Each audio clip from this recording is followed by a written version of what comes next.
ਕਿਤਾਬ ਵਿਪਰਨ ਕੀ ਰੀਤ ਤੋਂ ਸੱਚ ਦਾ ਮਾਰਗ ਭਾਗ ਦੂਜਾ। ਲੇਖਕ ਗੁਰਬਖਸ਼ ਸਿੰਘ ਜੀ ਕਾਲਾ ਅਫਗਾਨਾ। ਤੀਜੇ ਕਾਂਡ ਦਾ ਤੀਜਾ ਭਾਗ ਮਾਨੁਖ ਕੀ ਟੇਕ ਬਿਰਥੀ ਸਭ ਜਾਨ। ਭਾਗ ਚੌਥਾ ਸਭਨਾ ਜੀਆਂ ਕਾ ਇੱਕ ਦਾਤਾ। ਅਤੇ ਭਾਗ ਪੰਜਵਾਂ ਝੂਠਾ ਮੰਗਣ ਜੇ ਕੋਈ ਮੰਗੈ। ਵਾਹਿਗੁਰੂ ਜੀ ਕਾ ਖਾਲਸਾ ਵਾਹਿਗੁਰੂ ਜੀ ਕੀ ਫਤਿਹ। ਮਾਨੁਖ ਕੀ ਟੇਕ ਬਿਰਥੀ ਸਭ ਜਾਨ।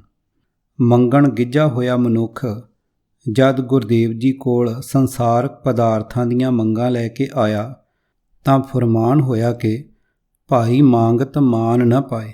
ਭਾਵ ਸੰਸਾਰਕ ਪਦਾਰਥਾਂ ਦੀਆਂ ਮੰਗਾਂ ਲੈ ਕੇ ਆਉਣ ਵਾਲੇ ਮਨੁੱਖ ਨੂੰ ਕਿਤੋਂ ਵੀ ਸਤਿਕਾਰ ਨਹੀਂ ਮਿਲਦਾ। ਮੰਗਣ ਦੀ ਆਦਤ ਪੈ ਜਾਵੇ ਤਾਂ ਭੁੱਖ ਇੰਨੀ ਵੱਧ ਜਾਂਦੀ ਹੈ ਕਿ ਕਦੇ ਰੱਜ ਨਹੀਂ ਹੁੰਦਾ, ਕਿਉਂਕਿ ਇੱਕ ਮੰਗ ਪੂਰੀ ਹੁੰਦਿਆਂ ਹੀ ਦੂਜੀ ਜਨਮ ਲੈ ਲੈਂਦੀ ਹੈ। ਇਸ ਤਰ੍ਹਾਂ ਮੰਗਣ ਗਿੱਝੇ ਮਨੁੱਖ ਦਾ ਰੱਜ ਕਦੇ ਨਹੀਂ ਹੁੰਦਾ। ਜੋ ਮੰਗੈ ਸੋ ਭੁੱਖਾ ਰਹੇ। ਪੰਨਾ 892। ਨਾਸ਼ਵੰਤ ਪਦਾਰਥਾਂ ਦੀ ਮੰਗ ਕਰਨ ਵਾਲੇ ਦਾ ਆਤਮਿਕ ਜੀਵਨ ਤਾਂ ਉਸੇ ਸਮੇਂ ਹੀ ਨਾਸ਼ ਹੋ ਜਾਂਦਾ ਹੈ। ਮਾਇਕ ਪਦਾਰਥਾਂ ਦੇ ਸਵਾਲੀ ਬਣ ਕੇ ਆਏ ਭੋਲੇ ਮਨੁੱਖ ਨੂੰ ਸਤਿਗੁਰਾਂ ਸਮਝਾਇਆ ਕਿ ਪਰਮਾਤਮਾ ਦੇ ਸਿਵਾ ਕਦੇ ਵੀ ਕਿਸੇ ਮਨੁੱਖ ਦੇ ਦੁਆਰੇ ਸਵਾਲੀ ਬਣ ਕੇ ਨਹੀਂ ਜਾਣਾ। ਕਹਿਤ ਸੁਨਤ ਕਿਛ ਸ਼ਾਂਤ ਨ ਉਪਜਤ, ਬਿਨ ਵਿਸਾਸ ਕਿਆ ਸ਼ੇਖਾਂ। ਪ੍ਰਭੂ ਤਿਆਗ ਆਨ ਜੋ ਚਾਹਤ, ਤਾਕੈ ਮੁਖ ਲਾਗੇ ਕਾ ਲੇਖਾ। ਪੰਨਾ 1221। ਅਰਥ, ਨਿਰੇ ਆਖਣ ਸੁਣਨ ਨਾਲ ਮਨੁੱਖ ਦੇ ਮਨ ਵਿੱਚ ਕੋਈ ਸ਼ਾਂਤੀ ਪੈਦਾ ਨਹੀਂ ਹੁੰਦੀ। ਸ਼ਰਧਾ ਤੋਂ ਬਿਨਾਂ ਕੋਈ ਲਾਭ ਨਹੀਂ ਹੁੰਦਾ। ਜਿਹੜਾ ਮਨੁੱਖ ਜ਼ਬਾਨੀ ਤਾਂ ਬਥੇਰੀਆਂ ਗਿਆਨ ਦੀਆਂ ਗੱਲਾਂ ਕਰਦਾ ਹੈ, ਪਰ ਪ੍ਰਭੂ ਨੂੰ ਛੱਡ ਕੇ ਹੋਰ ਪਦਾਰਥ ਲੋੜਦਾ ਹੈ, ਉਸ ਦੇ ਮੱਥੇ 'ਤੇ ਮਾਇਆ ਦੀ ਕਾਲਖ ਲੱਗੀ ਰਹਿੰਦੀ ਹੈ। ਭਾਵ ਪ੍ਰਭੂ ਦਰਬਾਰ ਵਿੱਚ ਉਸ ਦਾ ਮੂੰਹ ਕਾਲਾ ਹੁੰਦਾ ਹੈ। ਹਉ ਮੰਗੋ ਆਨ ਲਜਾਵੋ, ਸਗਲ ਛਤਰਪਤ ਏਕੋ ਠਾਕੁਰ। ਕੌਣ ਸੰਸਰ ਲਾਵੋ ਰਹਾਓ। ਪੰਨਾ 401। ਅਰਥ, ਪਰਮਾਤਮਾ ਤੋਂ ਬਿਨਾਂ ਕਿਸੇ ਹੋਰ ਪਾਸੋਂ ਮੰਗਦਾ ਜਾਂ ਮੰਗਣ ਦਾ ਵਿਚਾਰ ਕਰਦਾ ਹਾਂ ਤਾਂ ਮੈਨੂੰ ਲੱਜਿਆ ਆਉਂਦੀ ਹੈ, ਕਿਉਂਕਿ ਇੱਕ ਮਾਲਕ ਪ੍ਰਭੂ ਹੀ ਸਭ ਦਾ ਰਾਜਾ ਹੈ। ਮੈਂ ਕਿਸੇ ਹੋਰ ਨੂੰ ਉਸ ਦੇ ਬਰਾਬਰ ਦਾ ਖਿਆਲ ਨਹੀਂ ਕਰ ਸਕਦਾ। ਰਹਾਓ। ਮੰਗੋ ਰਾਮ ਤੇ ਸਭ ਥੋਕ, ਮਾਨਕ ਕੋ ਜਾਚਤ ਸ਼ਰਮ ਪਾਈਐ। ਪ੍ਰਭ ਕੈ ਸਿਮਰਨ ਮੋਖ। ਰਹਾਓ। ਪੰਨਾ 682। ਅਰਥ, ਹੇ ਭਾਈ, ਮੈਂ ਤਾਂ ਸਾਰੇ ਪਦਾਰਥ ਪਰਮਾਤਮਾ ਤੋਂ ਹੀ ਮੰਗਦਾ ਹਾਂ। ਮਨੁੱਖਾਂ ਪਾਸੋਂ ਮੰਗਦਿਆਂ ਨਿਰੀ ਖੇਚਲ ਹੀ ਹਾਸਲ ਹੁੰਦੀ ਹੈ। ਦੂਜੇ ਪਾਸੇ ਪਰਮਾਤਮਾ ਦੇ ਸਿਮਰਨ ਦੀ ਰਾਹੀਂ ਪਦਾਰਥ ਵੀ ਮਿਲਦੇ ਹਨ ਤੇ ਮਾਇਆ ਦੇ ਮੋਹ ਤੋਂ ਖਲਾਸੀ ਵੀ ਪ੍ਰਾਪਤ ਹੋ ਜਾਂਦੀ ਹੈ। ਰਹਾਓ। ਆਪਣਾ ਮੀਤ ਸੁਆਮੀ ਗਾਈਐ, ਆਸ ਨ ਅਵਰ ਕਾਹੂ ਕੀ ਕੀਜੈ। ਸੁਖ ਦਾਤਾ ਪ੍ਰਭੂ ਧਿਆਈਐ। ਰਹਾਓ। ਸੂਖ ਮੰਗਲ ਕਲਿਆਣ ਜਿਸੇ, ਘਰ ਤਿਸ ਹੀ ਸ਼ਰਣੀ ਪਾਈਐ। ਤਿਸੇ ਤਿਆਗ ਮਾਨੁਖ ਜੇ ਸੇਵੋ, ਤੋ ਲਾਜ ਲੋਨ ਹੋਏ ਜਾਈਐ। ਏਕ ਓਟ ਪਕਰੀ ਠਾਕੁਰ ਕੀ, ਗੁਰ ਮਿਲ ਮਤ ਬੁੱਧ ਪਾਈਐ। ਗੁਣ ਨਿਧਾਨ ਨਾਨਕ ਪ੍ਰਭ ਮਿਲਿਆ, ਸਗਲ ਚੂਕੀ ਮੋਹ ਤਾਈਐ। ਪੰਨਾ 1214। ਅਰਥ, ਮਾਲਕ ਪ੍ਰਭੂ ਹੀ ਆਪਣਾ ਅਸਲ ਮਿੱਤਰ ਹੈ। ਉਸ ਦੀ ਸਿਫਤ ਸਲਾਹ ਕਰਨੀ ਚਾਹੀਦੀ ਹੈ। ਪਰਮਾਤਮਾ ਤੋਂ ਬਿਨਾਂ ਕਿਸੇ ਵੀ ਹੋਰ ਦੀ ਆਸ ਨਹੀਂ ਕਰਨੀ ਚਾਹੀਦੀ। ਉਹ ਪ੍ਰਭੂ ਹੀ ਸਾਰੇ ਸੁੱਖ ਦੇਣ ਵਾਲਾ ਹੈ। ਉਸ ਦਾ ਸਿਮਰਨ ਕਰਨਾ ਚਾਹੀਦਾ ਹੈ। ਰਹਾਓ। ਜਿਸ ਪਰਮਾਤਮਾ ਦੇ ਹੀ ਘਰ ਵਿੱਚ ਸਾਰੇ ਸੁੱਖ ਹਨ, ਖੁਸ਼ੀਆਂ ਤੇ ਆਨੰਦ ਹਨ, ਉਸੇ ਦੀ ਹੀ ਸ਼ਰਨ ਪਏ ਰਹਿਣਾ ਚਾਹੀਦਾ ਹੈ। ਜੇ ਤੁਸੀਂ ਉਸ ਪ੍ਰਭੂ ਨੂੰ ਛੱਡ ਕੇ ਮਨੁੱਖ ਦੀ ਖੁਸ਼ਾਮਦ ਕਰਦੇ ਰਹੋਗੇ ਤਾਂ ਸ਼ਰਮਸ਼ਾਰ ਹੋਣਾ ਪੈਂਦਾ ਹੈ। ਗੁਰੂ ਨੂੰ ਮਿਲ ਕੇ ਜਿਸ ਮਨੁੱਖ ਨੇ ਉੱਚੀ ਮੱਤ, ਉੱਚੀ ਬੁੱਧੀ ਪ੍ਰਾਪਤ ਕਰ ਲਈ, ਉਸ ਨੇ ਸਿਰਫ ਮਾਲਕ ਪ੍ਰਭੂ ਦਾ ਹੀ ਆਸਰਾ ਲਿਆ ਹੈ। ਹੇ ਨਾਨਕ, ਸਾਰੇ ਗੁਣਾਂ ਦਾ ਖਜ਼ਾਨਾ ਜਿਸ ਮਨੁੱਖ ਨੂੰ ਮਿਲ ਪਿਆ, ਉਸ ਦੀ ਸਾਰੀ ਮੁਹਤਾਜੀ ਮੁੱਕ ਗਈ। ਮਨੁੱਖ ਤਾਂ ਆਪ ਹੀ ਪ੍ਰਭੂ ਦਾਤਾਰ ਦੀ ਕਿਰਤ ਹੈ। ਕਾਦਰ ਦੇ ਹੁੰਦਿਆਂ ਕਿਰਤ ਦਾ ਆਸਰਾ ਤੱਕਣਾ ਫੋਕੀ ਭਟਕਣਾ ਹੈ। ਜੋ ਆਪ ਕਿਰਤ ਹੈ, ਉਸ ਨੇ ਆਪਣੇ ਕਾਦਰ ਦੇ ਰਾਜ ਵਿੱਚ ਆਪ ਦਾਤਾਰ ਕਦੇ ਨਹੀਂ ਬਣ ਸਕਣਾ। ਪ੍ਰਭੂ ਦੀ ਰਜ਼ਾ ਹੈ, ਕਿਸੇ ਦੀ ਮੰਨੇ ਤੇ ਭਾਵੇਂ ਨਾ ਮੰਨੇ। ਹਰ ਜੀਓ ਤੇਰੀ ਦਾਤੀ ਰਾਜਾਂ, ਮਾਨਸ ਬੱਪੜਾ ਕਿਆ ਸਾ ਲਾਹੀਂ। क्या तिस का मोह ताजा। पन्ना 608। अर्थ, हे प्रभु, मैं तेरिਆਂ ਹੀ ਦਿੱਤੀਆਂ ਦਾਤਾਂ ਨਾਲ ਰੱਜ ਸਕਦਾ ਹਾਂ। ਮੈਂ ਕਿਸੇ ਵਿਚਾਰੇ ਬੱਪੜੇ ਮਨੁੱਖ ਦੀ ਵਡਿਆਈ ਕਿਉਂ ਕਰਾਂ। ਮੈਨੂੰ ਕਿਸੇ ਮਨੁੱਖ ਦੀ ਮੁਥਾਜੀ ਕਿਉਂ ਹੋਵੇ। ਕੀਤਾ ਕਹਾਂ ਕਰੇ ਮਨ ਮਾਨ, ਦੇਵਨ ਹਾਰੈ ਕੈ ਹੱਥ ਦਾਨ। ਭਾਵੇਂ ਦੇ ਨਾ ਦੇ ਸੋਏ, ਕੀਤੇ ਕੈ ਕਹਿਆਂ ਕਿਆ ਹੋਏ। ਪੰਨਾ 25। ਅਰਥ, ਦੁਨੀਆ ਦੇ ਪਦਾਰਥਾਂ ਦੀ ਵੰਡ ਦੀ ਤਾਕਤ ਦਾਤਾਰ ਪ੍ਰਭੂ ਦੇ ਆਪਣੇ ਹੱਥ ਵਿੱਚ ਹੈ। ਪ੍ਰਭੂ ਦਾ ਪੈਦਾ ਕੀਤਾ ਹੋਇਆ ਜੀਵ ਆਪਣੇ ਮਨ ਵਿੱਚ ਮਾਇਆ ਦਾ ਕੀ ਮਾਣ ਕਰ ਸਕਦਾ ਹੈ। ਉਸ ਦੀ ਮਰਜ਼ੀ ਹੈ ਕਿ ਧਨ ਪਦਾਰਥ ਦੇਵੇ ਜਾਂ ਨਾ ਦੇਵੇ। ਪੈਦਾ ਕੀਤੇ ਜੀਵ ਦੇ ਆਖਿਆਂ ਕੁਝ ਨਹੀਂ ਬਣ ਸਕਦਾ। ਸ੍ਰੀ ਗੁਰੂ ਨਾਨਕ ਸਾਹਿਬ ਜੀ ਦਾ ਫਰਮਾਨ ਹੈ ਕਿ ਮਨੁੱਖ ਜਿਹੜਾ ਆਪ ਹੀ ਪਰਮਾਤਮਾ ਦੀ ਕਿਰਤ ਹੈ, ਉਹ ਭਲਾ ਪਰਮਾਤਮਾ ਦੇ ਕੀਤੇ ਵਿੱਚ ਦਖਲ ਕਿਵੇਂ ਦੇ ਸਕਦਾ ਹੈ। ਸੰਤ, ਮਹਾਤਮਾ, ਡੇਰੇਦਾਰ, ਦੇਹਧਾਰੀ, ਗੁਰੂ ਆਦਿ ਜਿਸ ਜੀਵ ਨੇ ਸੰਸਾਰ ਵਿੱਚ ਜਨਮ ਲਿਆ, ਉਹ ਪਰਮਾਤਮਾ ਦਾ ਬਣਾਇਆ ਹੀ ਬਣਦਾ ਹੈ। ਸੋ ਪਰਮਾਤਮਾ ਦਾ ਚੇਤਾ ਭੁਲਾ ਕੇ ਉਸ ਦੀ ਕਿਰਤ ਨੂੰ ਹੀ ਸਭ ਕੁਝ ਮੰਨ ਲੈਣਾ ਭੁੱਲ ਹੈ। ਮਨੁੱਖ ਦੀ ਟੇਕ ਰੱਖਣੀ ਵਿਅਰਥ ਦੀ ਖੇਚਲ ਹੈ। ਇਸ ਲਈ ਆਓ ਰਲ ਮਿਲ ਕੇ ਮੰਗ ਕਰੀਏ ਕਿ ਹੇ ਪ੍ਰਭੂ, ਮੇਰਾ ਸਭ ਕੁਝ ਤਾਂ ਹੈ ਹੀ ਤੂੰ ਹੈ। ਮੈਨੂੰ ਕਦੇ ਵੀ ਕਿਸੇ ਦੂਜੇ ਦਾ ਦਰ ਨਾ ਵਿਖਾਲੀ। ਸੱਜਣ ਤੂੰ ਹੈ, ਸੈਣ ਤੂੰ, ਮੈਂ ਤੁਝ ਉੱਪਰ ਬਹੁ ਮਾਣੀਆਂ। ਜਾਂ ਤੂੰ ਅੰਦਰ ਤਾਂ ਸੁਖੇ, ਤੂੰ ਨਿਮਾਣੀ ਮਾਣੀਆਂ। ਜੇ ਤੂੰ ਤੁਠਾ ਕਿਰਪਾ ਨਿਧਾਨ, ਨਾ ਦੂਜਾ ਵੇਖਾਲ। ਏਹਾ ਪਾਈ ਮੂੰਹ ਦਾਤੜੀ, ਨਿਤ ਹਿਰਦੇ ਰੱਖਾਂ ਸੰਭਾਲ। ਪੰਨਾ 761। ਅਰਥ, ਹੇ ਪ੍ਰਭੂ, ਮੇਰਾ ਤਾਂ ਤੂੰ ਹੀ ਸੱਜਣ ਹੈ, ਤੂੰ ਹੀ ਸੰਬੰਧੀ ਹੈ। ਮੈਨੂੰ ਤਾਂ ਤੇਰੇ ਉੱਤੇ ਹੀ ਮਾਣ ਹੈ। ਜਦੋਂ ਤੂੰ ਮੇਰੇ ਹਿਰਦੇ ਘਰ ਵਿੱਚ ਵਸਦਾ ਹੈ, ਤਦੋਂ ਹੀ ਮੈਂ ਸੁਖੀ ਹੁੰਦਾ ਹਾਂ। ਮੈਂ ਨਿਮਾਣੀ ਦਾ ਤੂੰ ਹੀ ਮਾਣ ਹੈ। ਹੇ ਕਿਰਪਾ ਦੇ ਖਜ਼ਾਨੇ ਖਸਮ ਪ੍ਰਭੂ, ਜੇ ਤੂੰ ਮੇਰੇ ਉੱਤੇ ਦਇਆਵਾਨ ਹੋਇਆ ਹੈ ਤਾਂ ਆਪਣੇ ਦਰ ਤੋਂ ਬਿਨਾਂ ਕੋਈ ਹੋਰ ਆਸਰਾ ਨਾ ਵਿਖਾਈ। ਮੈਂ ਤਾਂ ਇਹੋ ਸੋਹਣੀ ਦਾਤ ਲੱਭੀ ਹੈ, ਇਸ ਨੂੰ ਮੈਂ ਸਦਾ ਆਪਣੇ ਹਿਰਦੇ ਵਿੱਚ ਸਾਂਭ ਰੱਖਦਾ ਹਾਂ। ਹਰ ਇੱਕੋ ਦਾਤਾ ਸੇਵੀਐ, ਹਰ ਇੱਕ ਧਿਆਈਐ। ਹਰ ਇੱਕੋ ਦਾਤਾ ਮੰਗੀਐ, ਮਨ ਚਿੰਦਿਆ ਪਾਈਐ। ਜੇ ਦੂਜੇ ਪਾਸੋਂ ਮੰਗੀਏ ਤਾਂ ਲਾਜ ਮਰਾਈਏ। ਜਿਨ ਸੇਵਿਆ ਤਿਨ ਫਲ ਪਾਇਆ, ਤਿਸ ਜਨ ਕੀ ਸਭ ਭੁੱਖ ਗਵਾਈਐ। ਨਾਨਕ ਤਿਨ ਵਿਟੋਂ ਵਾਰਿਆ, ਜਿਨ ਅਨ ਦਿਨ ਹਿਰਦੈ ਹਰ ਨਾਮ ਧਿਆਈਐ। ਪੰਨਾ 590। ਭਾਗ ਚੌਥਾ। ਸਭਨਾ ਜੀਆਂ ਕਾ ਇੱਕ ਦਾਤਾ। ਸਤਿਗੁਰਾਂ ਦਾ ਫਰਮਾਨ ਹੈ ਕਿ ਮੈਂ ਸਾਰਾ ਜਗਤ ਫਿਰ ਕੇ ਵੇਖਿਆ ਹੈ, ਪਰ ਇੱਕ ਪਰਮਾਤਮਾ ਤੋਂ ਬਿਨਾਂ ਦਾਤਾ ਹੋਰ ਕਿਤੇ ਨਹੀਂ ਲੱਭਾ। ਸਭ ਜਗ ਫਿਰ ਮੈਂ ਦੇਖਿਆ, ਹਰ ਇੱਕੋ ਦਾਤਾ। ਪੰਨਾ 510। ਕਿਸੇ ਡੇਰੇਦਾਰ ਭੇਖੀ ਮਨੁੱਖ ਨੂੰ ਬੜਾ ਪਹੁੰਚਿਆ ਹੋਇਆ ਸੰਤ ਜਾਂ ਉਸ ਨੂੰ ਕਰਾਮਾਤੀ ਮਹਾਂਪੁਰਖ ਸਮਝ ਕੇ ਉਸ ਕੋਲੋਂ ਕਿਸੇ ਪ੍ਰਕਾਰ ਦੀ ਮੰਗ ਨਹੀਂ ਕਰਨੀ। ਪਵਨ ਪਾਣੀ ਅਗਨ ਤਿਨ ਕੀਆ, ਬ੍ਰਹਮਾ ਵਿਸ਼ਨ ਮਹੇਸ਼ ਆਕਾਰ। ਸਰਬੇ ਜਾਚਕ ਤੂੰ ਪ੍ਰਭ ਦਾਤਾ, ਦਾਤ ਕਰੇ ਆਪਣੀ ਵਿਚਾਰ। ਪੰਨਾ 504। ਜਿਸ ਨੇ ਹਵਾ, ਪਾਣੀ, ਅਗਨ ਆਦਿ ਸਾਰੀ ਸ੍ਰਿਸ਼ਟੀ ਬਣਾਈ ਹੈ, ਕੇਵਲ ਉਹੀ ਦਾਤਾ ਹੈ। ਜੇ ਕੋਈ ਬ੍ਰਹਮਾ, ਵਿਸ਼ਨੂੰ, ਸ਼ਿਵ ਆਦਿ ਹੋਇਆ ਵੀ ਹੈ, ਤਾਂ ਵੀ ਉਹ ਉਸ ਪ੍ਰਭੂ ਦੀ ਕਿਰਤ ਹੀ ਸਨ। ਉਹ ਵੀ ਉਸ ਦੇ ਦਰਬਾਰ ਦੇ ਜਾਚਕ ਭਾਵ ਮੰਗਤੇ ਹੀ ਸਨ। ਦਾਤਾ ਕੇਵਲ ਅਤੇ ਕੇਵਲ ਪ੍ਰਭੂ ਆਪ ਹੀ ਹੈ।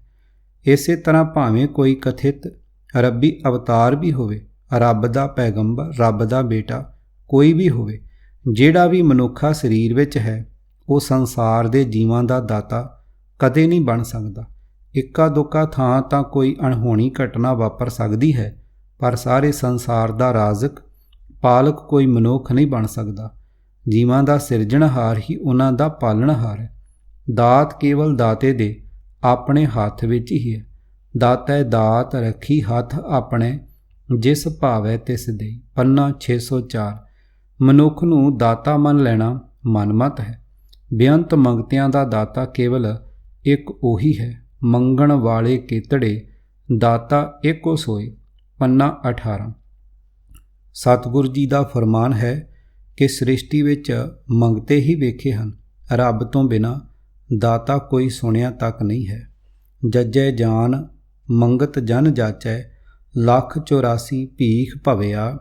ਏਕੋ ਲੇਵੈ ਏਕੋ ਦੇਵੈ, ਅਵਰ ਨ ਦੂਜਾ ਮੈਂ ਸੁਣਿਆ।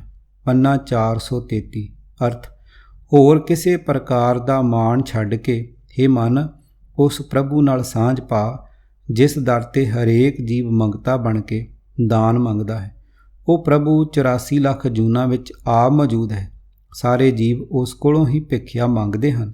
ਮੈਂ ਇਹ ਕਿਤੋਂ ਨਹੀਂ ਸੁਣਿਆ ਕਿ ਉਸ ਤੋਂ ਬਿਨਾਂ ਹੋਰ ਵੀ ਕੋਈ ਦਾਤਾ ਹੈ।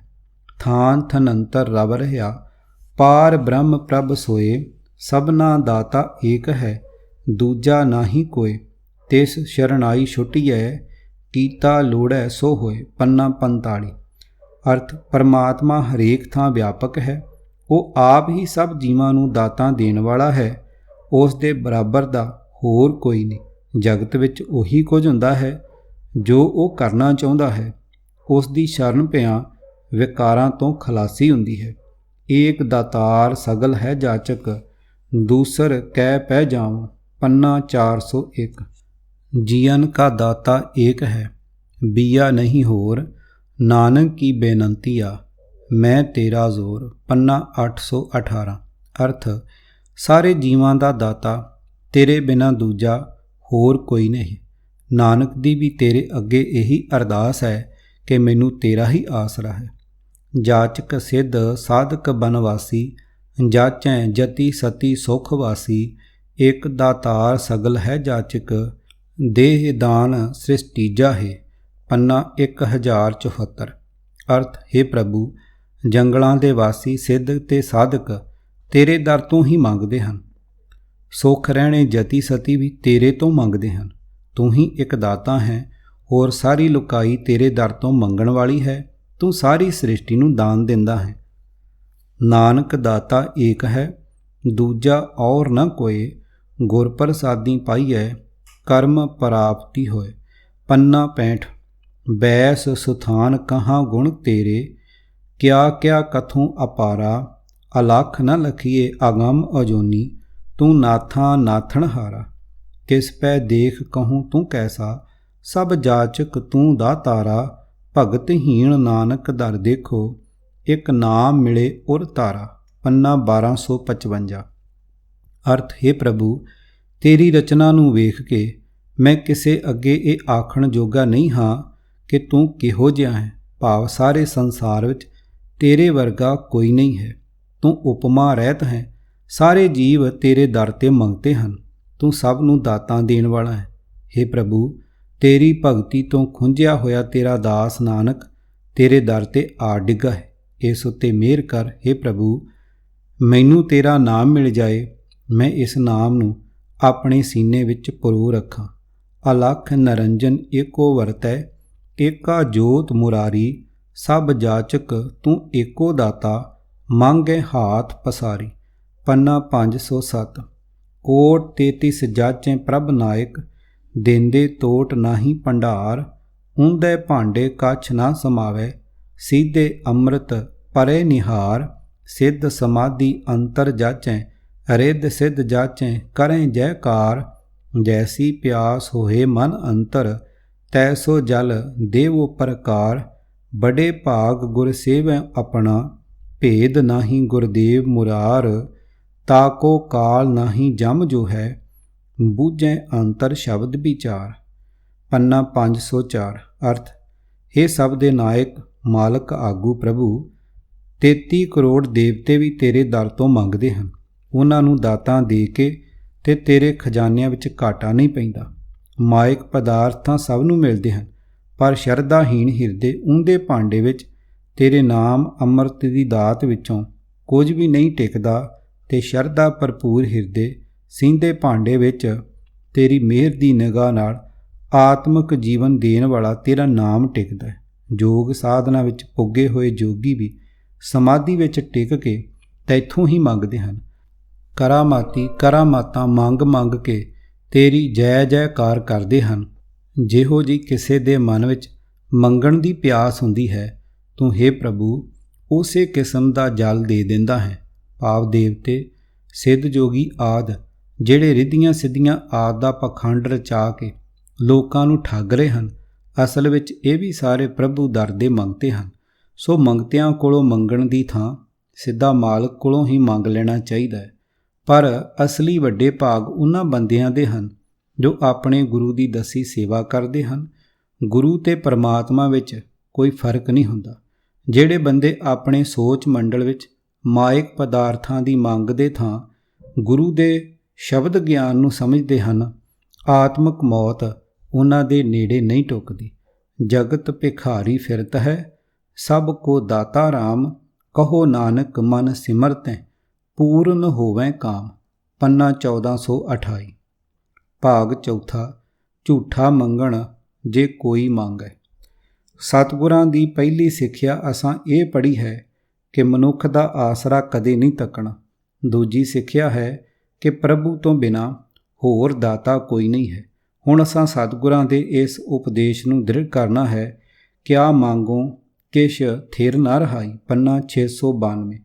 ਭਾਵ ਜਦ ਕੋਈ ਚੀਜ਼ ਕਾਇਮ ਰਹਿਣ ਵਾਲੀ ਨਹੀਂ ਹੈ, ਸੋ ਗੁਰਮਤਿ ਅਨੁਸਾਰ ਕਿਸੇ ਵੀ ਦ੍ਰਿਸ਼ਟਮਾਨ, ਨਾਸ਼ਵੰਤ ਅਥਵਾ ਝੂਠੇ ਪਦਾਰਥ ਦੀ ਮੰਗ ਕਰਨੀ ਨਿਸਫਲ ਹੈ, ਕਿਉਂਕਿ ਸਤਿਗੁਰਾਂ ਦਾ ਫਰਮਾਨ ਹੈ, ਝੂਠਾ ਮੰਗਣ ਜੇ ਕੋਈ ਮੰਗੈ, ਤਿਸ ਕੋ ਮਰਤੇ ਘੜੀ ਨਾ ਲਾਗੈ।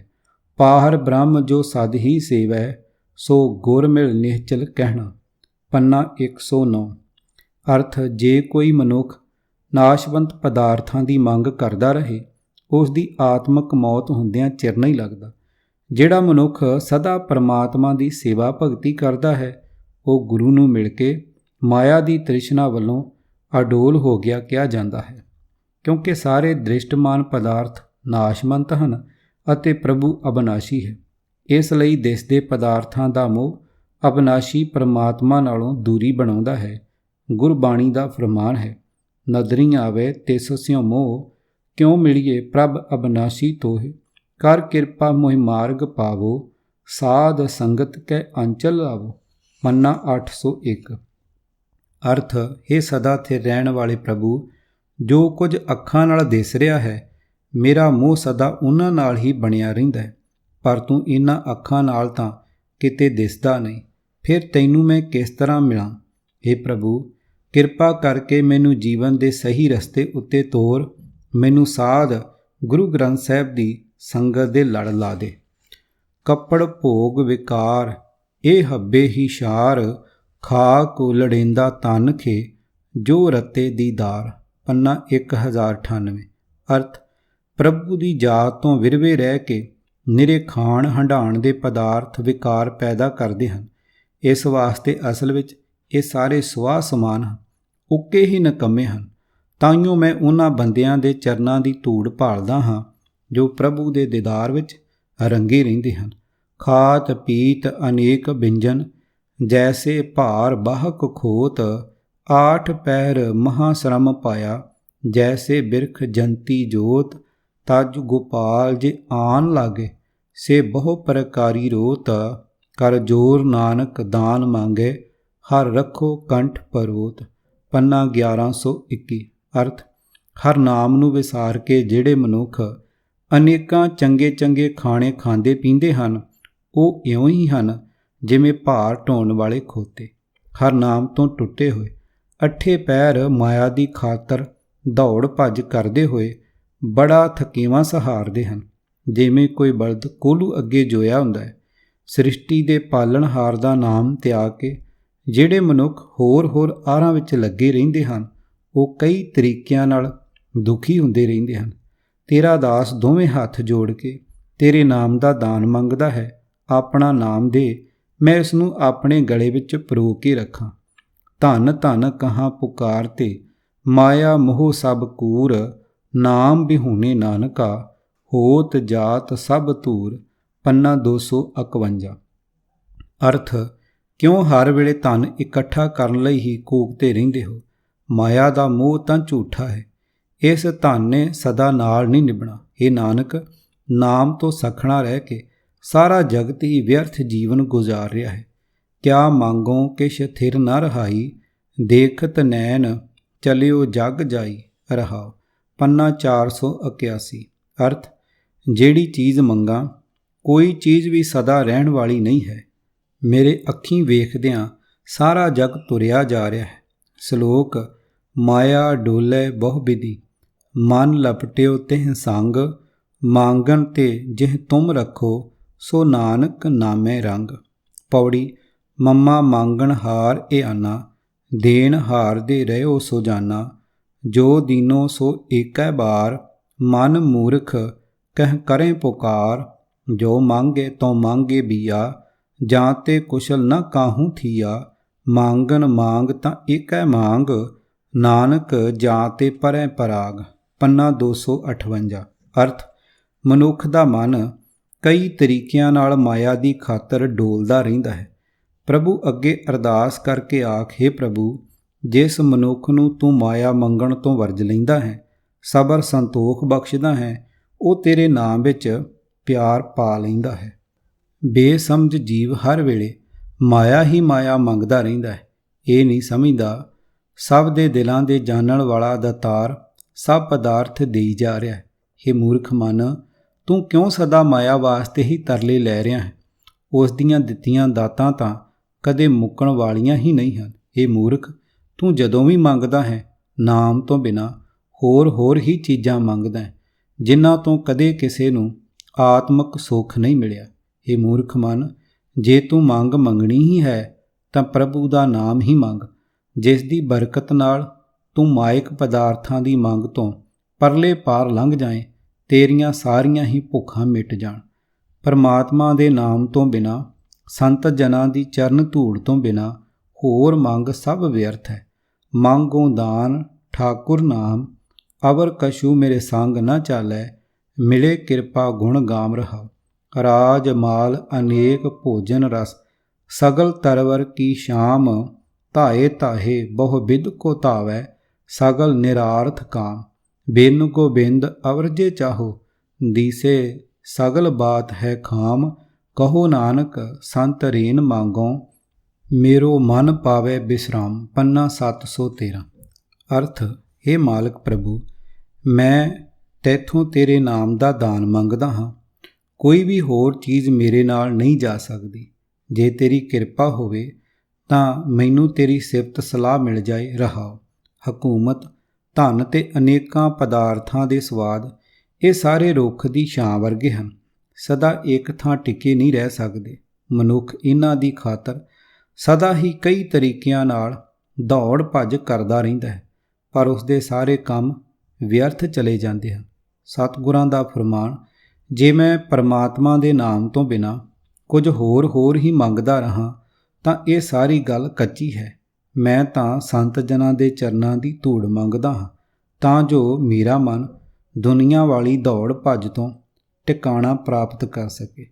ਸ੍ਰਿਸ਼ਟ ਉਪਾਏ ਸਭ ਤੁਧ ਆਪੇ ਰਿਜਕ ਸੰਭਾਇਆ, ਇੱਕ ਵਲ ਛਲ ਕਰਕੇ ਖਾਮ ਦੇ, ਮੂੰਹੋਂ ਕੂੜ ਕੁਸਤ ਤਿੰਨ ਢਾਇਆ, ਤੁਧ ਆਪੇ ਭਾਵੇ ਸੋ ਕਰੈ, ਤੁਧ ਓਤੇ ਕਾਮ ਓਏ ਲਾਇਆ, ਇੱਕ ਨਾ ਸੱਚ ਬੁਝਾਇਓਨ ਤਿੰਨਾ ਅਤੁੱਟ ਭੰਡਾਰ ਦੇਵਾਇਆ, ਹਰ ਚੇਤ ਖਾਹੇ ਤਿੰਨਾ ਸਫਲ ਹੈ, ਅਚੇਤਾ ਹੱਥ ਤੜਾਇਆ।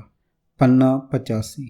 ਕਿਤਾਬ ਵਿਪਰਨ ਕੀ ਰੀਤ ਤੋਂ ਸੱਚ ਦਾ ਮਾਰਗ, ਭਾਗ ਦੂਜਾ। ਲੇਖਕ ਗੁਰਬਖਸ਼ ਸਿੰਘ ਜੀ ਕਾਲਾ ਅਫਗਾਨਾ। ਤੀਜੇ ਕਾਂਡ ਦਾ ਤੀਜਾ, ਚੌਥਾ ਅਤੇ ਪੰਜਵਾਂ ਭਾਗ। ਆਵਾਜ਼ ਗੁਰਜੰਟ ਸਿੰਘ ਰੂਪੋਵਾਲੀ। ਵਾਹਿਗੁਰੂ ਜੀ ਕਾ ਖਾਲਸਾ, ਵਾਹਿਗੁਰੂ ਜੀ ਕੀ ਫਤਿਹ।